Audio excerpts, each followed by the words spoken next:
So this quote here is from Grace Lee Boggs, who is an activist who was in the Detroit area. And she says, "You cannot change any society unless you take responsibility for it, unless you see yourself as belonging to it and responsible for changing it."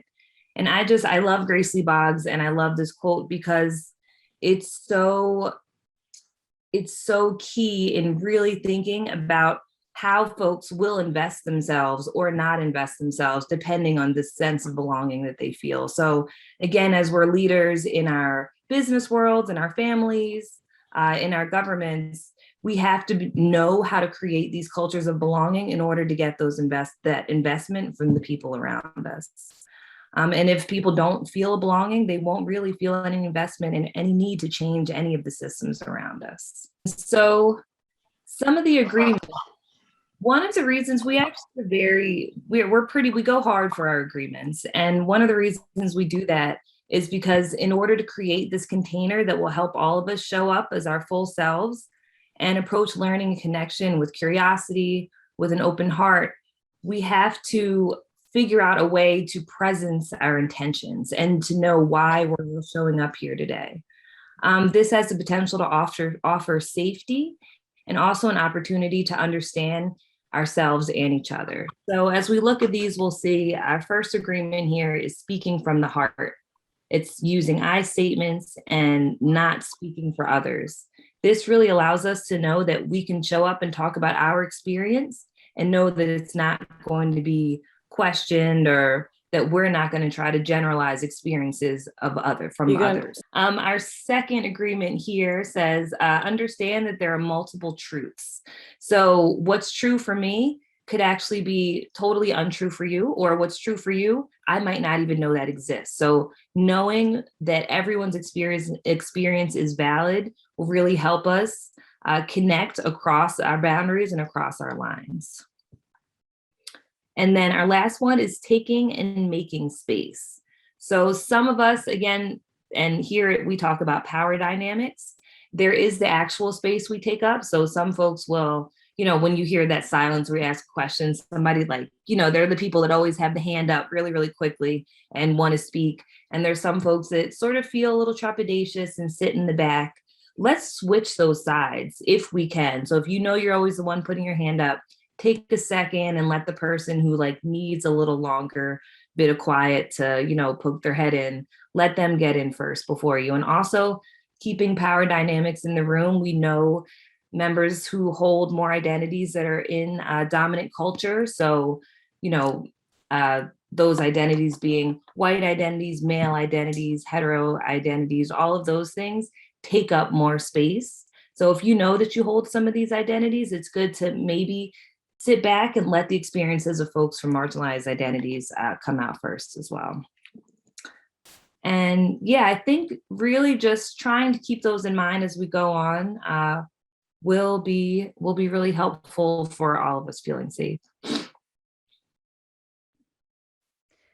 Yeah, I'll just invite folks to actually take a second and be with these agreements and notice maybe which one feels like, the word I always use is a little bit sticky, like which one feels a little bit sticky for you, which one is sort of a growing edge for you where you're like, yeah, that one's hard for me. That one is tricky for me. I do take up a lot of space, or I do often generalize and speak for other people, and just take a moment and notice that.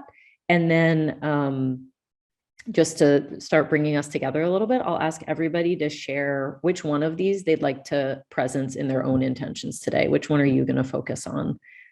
Because it can be a challenge for you, or it's a great reminder for you. And so you can actually write in the chat which one you'll be focusing on. And this is a really great practice, when you're holding a space for lots of folks, as a way of beginning to build accountability, right? It's like, if I know that Laura is going to focus on speaking from the heart, I can be conscious in the way I show up for Laura when she's speaking from the heart, or if she's having a hard time speaking from the heart. If there is a long silence, please do feel you don't have to not talk.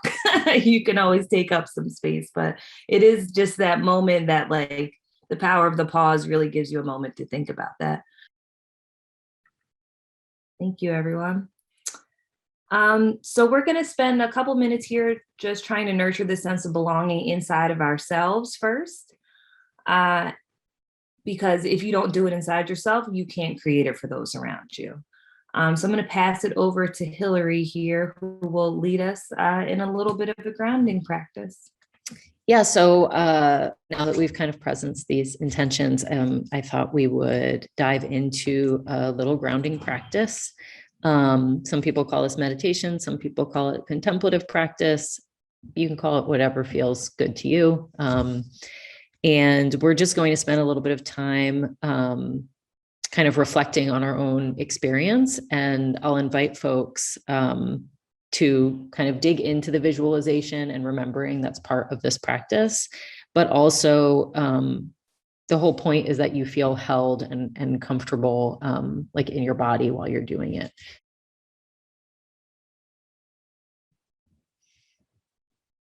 Thanks, everyone. Yeah, so I'd love if folks are feeling up for it and able to access it, just sharing a couple qualities that showed up in the chat. Anything is welcome here. It can literally be anything that showed up for you. But I love sort of populating the chat, because we can't be in person and connect in person. Populate that chat with all of these feelings of being held, of feeling like you belong, being cared for. And everything is welcome. So the next thing we're going to move into, if you all are ready, and if you're still meditating, that's great. Like you can just keep doing that if that's what feels right to you. We are going to do a little bit of writing, and everybody writes differently. Like if you're a journaler, go grab your journal. If handwriting allows you to tune in, definitely write by hand, and typing is totally fine. If that's just your way. Yeah, we're going to do a little bit of sort of follow up on this sense of belonging and do some writing. So I'll give everybody maybe a minute or two to just get situated and ready to write. And before you think we're like giving you some big homework assignment, this is for you. This can be whatever you need it to be. I'm going to invite with a prompt. And sometimes like riffing happens and you get transported somewhere else in your writing. So that's great too. We just grounded ourselves in our own felt sense of belonging by tuning into a memory. And now I'm actually going to ask us to go in a little bit of a different direction. I'm going to invite all of us to write about another memory, a time, in which you kind of had an opportunity to learn and take responsibility for a moment, maybe in which your own biases came up, maybe in which you caused some harm, or maybe just got uncomfortable and you didn't really understand why. Can you write about an opportunity where you could have taken responsibility and you didn't? I'll give some examples. So like maybe you said something and then you wondered if it was hurtful or detrimental, but you weren't quite sure how to navigate it. Maybe somebody told you what you'd said was insensitive and you didn't really understand. This moment may be racialized. It could be a gender biased moment. Basically any moment in which you were interacting with somebody who had different social identities than you. Yeah. So I'm gonna invite you to just describe the moment in detail. Like what happened, what actions did you take? What were the qualities of the moment? Again, sort of tuning into our bodies in that moment. And I won't put any words, I won't imply that you had any particular feelings, but really tune into sort of your body in that moment. And all the details you have. It might be a bunch of notes. This does not have to be some perfect writing. It could just be what is coming to you. And we'll give you like 8 or 9 minutes to just dig into that and go ahead and write. And if it's scattered, that's fine. Anything is fine. I'll invite folks too, if they're sort of feeling like they've written everything they can write, close your eyes and try to root back to that moment. What else comes up? What can you recall?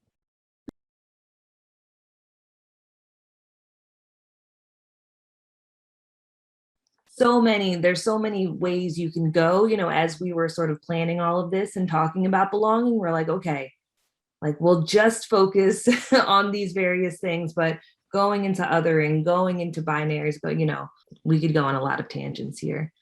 But what we're really going to focus on right now is accountability and how we use accountability to try to fix some of these fractures when we make them. And again, it's not always applicable if we're talking about something with strangers, if we're talking about a situation where somebody doesn't call us on it in the moment, but we're reflecting later.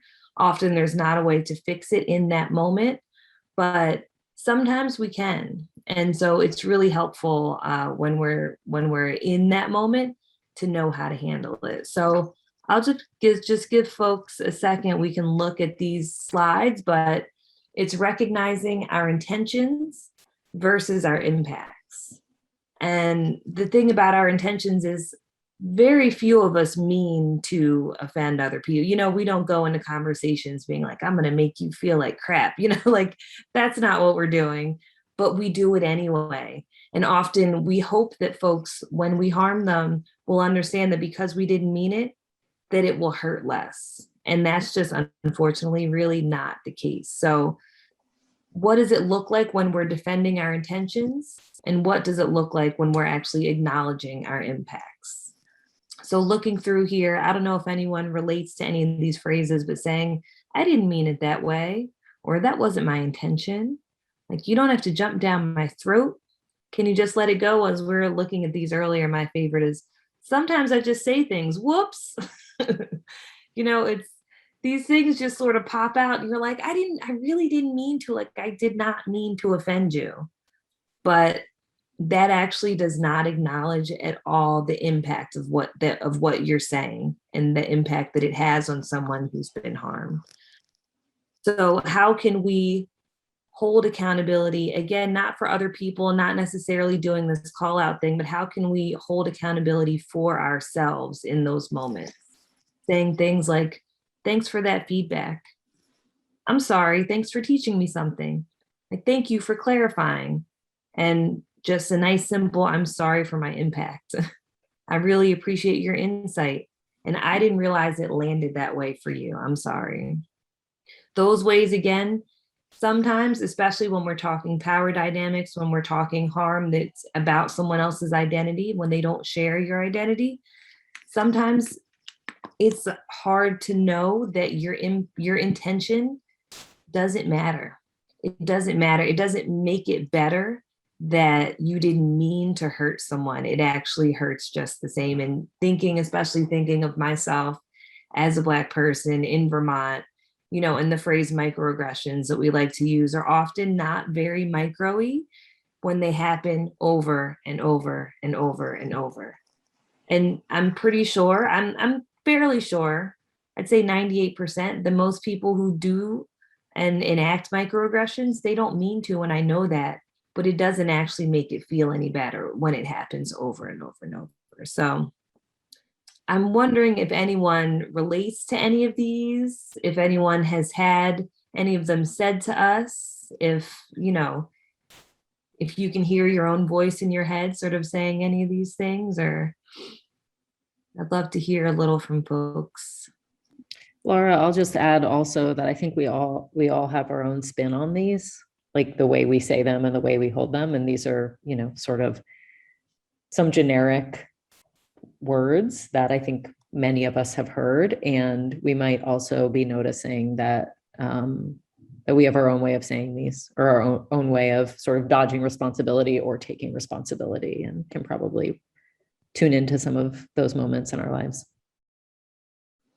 That's such an important point for sure, is that yeah, none of this is about making, so if you harm someone, you making yourself feel better is an internal thing that happens separate from trying to just acknowledge the impact, and also acknowledging that you probably won't make that person feel better, that also is a burden that will keep you in sort of that guilty mindset of like, oh, I'm so bad, I'm so horrible, I can't believe, there's sometimes following a harm, there's that like, I'm so sorry, oh my God, I'm so sorry, I didn't mean to say, like, I'm so, then that's where you're that's where the thing that happens that you're talking about goes on, where you have to be like, oh no, it's fine. You have to like say it's okay, so someone will stop vomiting apologies at you, and it's just like, thank you is enough.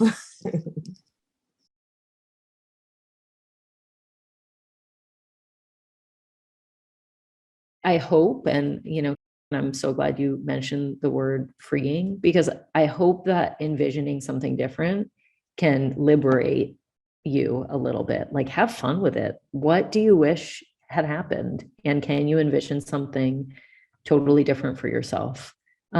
Maybe these tools are helpful to you, like maybe the rephrasing your response or using these acknowledging impact responses can be helpful, and also make it your own. It can be whatever feels right to you. So we'll give you another 7 or 8 minutes to look back at what you wrote, to rewrite that moment in another world when you can do it again.